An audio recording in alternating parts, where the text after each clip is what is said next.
Another young lady, Stephanie Terungwa, went missing on the 14th of April 2022. Now, this became public knowledge after her friends and family made a missing person post on social media. Hello again, my name is Tony Aldenna and you're welcome to Real Crime Chronicles. Please don't forget to hit that subscribe or follow button depending on which platform you're watching on. And we'll also love to hear your opinion on this particular issue. Also feel free to leave a suggestion on how a solution can be created. I have a lot of respect for the dead, but makeup is also how we keep things interesting on this page.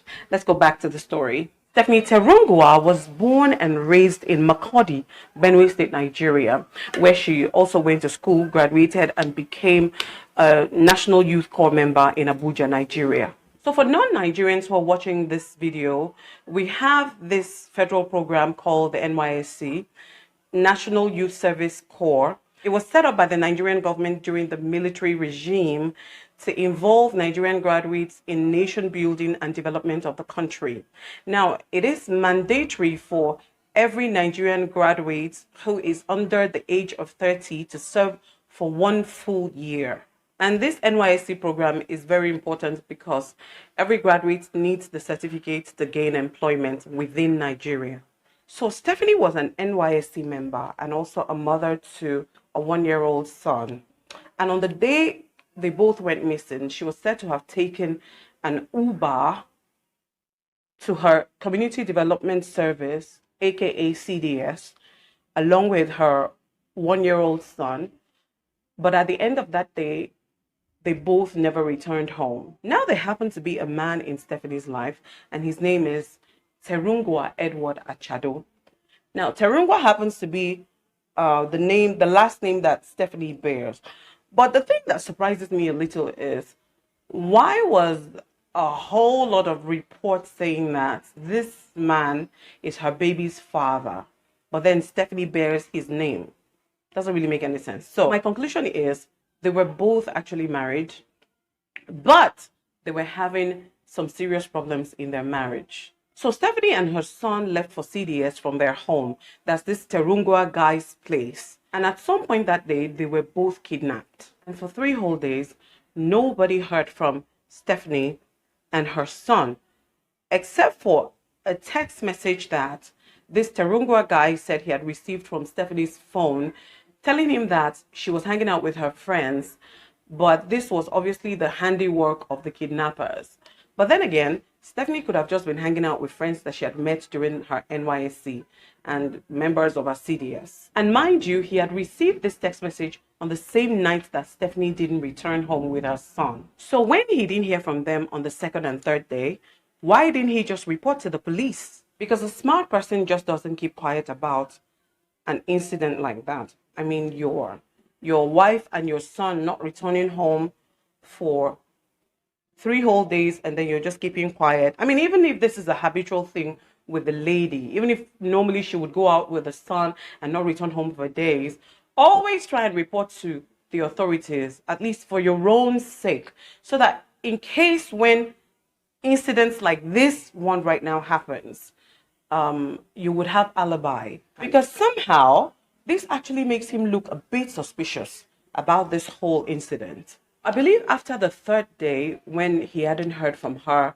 and his child, he decided to forward that SMS he had received from Stephanie's phone to her family, probably to her dad, just to let them know that Stephanie hadn't been home for 3 whole days. And the only means of communication he has had so far was that SMS. And also that he had tried calling them afterwards and her phone was off. On the 4th day, Stephanie and her son still hadn't returned home. But her husband, Terungwa Edward, got another SMS from a different number. And in this SMS, there was instruction to go to a particular church and pick up their son. But then again, Terungwa still didn't go there himself to pick up his son. He sent his sister instead. Now, why would he send his sister to go deal with a matter that sensitive? I believe he might have had his reasons, but honestly, this doesn't really sit well with me. I mean, it just makes this guy look really suspicious in this whole thing. He may not be guilty, really. I mean, there could have been a series of events that would lead to him just being reluctant about a lot of things that had to do with Stephanie. But anything that had to do with his child, that was, I mean, that's just a line you don't cross, right? You don't get reluctant when it comes to matters that have to do with your offspring.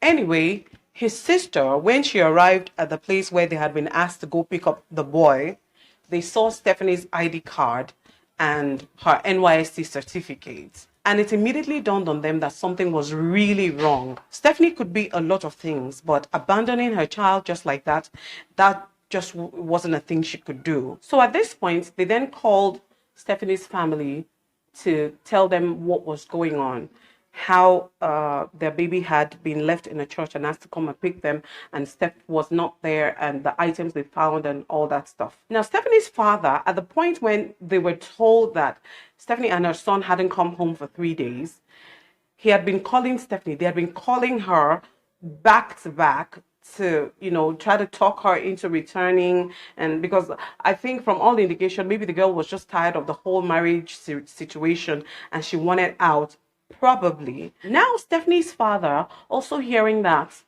Terungwa had gotten a message to go pick up his son from a church, but Stephanie wasn't there.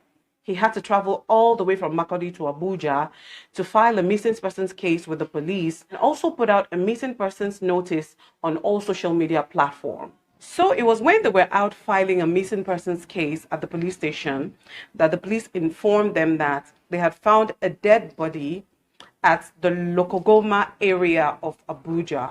And they were asked to come and identify whether or not that was the body of Stephanie Terungwa. But when they got to the morgue, unfortunately, it was Stephanie's body. So Stephanie's body was found still wearing her NYSC uniform, with her face completely disfigured beyond recognition by acid, like the killer murdered her out of hate and jealousy. So it seemed that the day Stephanie was actually killed was the day that her husband received that text message to go pick up their son from that church. So the police had already found her body, you know, several days, like so many days before the family came to file a missing persons case. But they were unable to identify the dead body because there was nothing on Stephanie that could identify her. Remember that her ID card and NYSC certificate was with the baby when the baby was found at that church. For that reason, the police just kept the body at the morgue and just waited for someone to come and claim it. Now we don't know exactly why Stephanie Terungwa was killed, but it obviously was not for money ritual purposes, since no parts of her body was cut out and taken, even though a lot of reports had said that her body was mutilated, but she actually wasn't mutilated.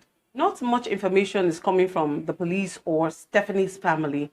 And this Terungwa guy, who is Stephanie's husband, has also been arrested, along with the 2 last people who called Stephanie's phone. Now the big question is, who really killed this girl? I mean, what did she do to deserve this kind of death? Could this be her husband trying to get her out of the way?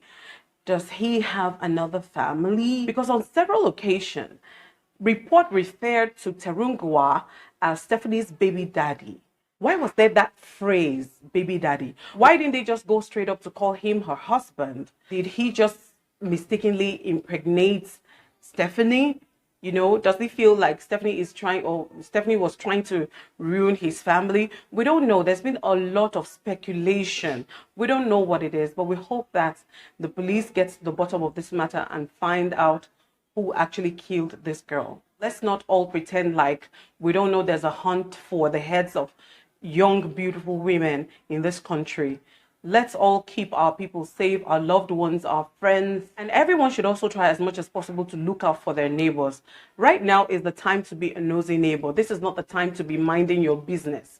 Be nosy. Try to sniff out everything that's happening around you. Now, if we all can do that, then we can really bring a stop to this whole killing nonsense that's been happening back to back in Nigeria.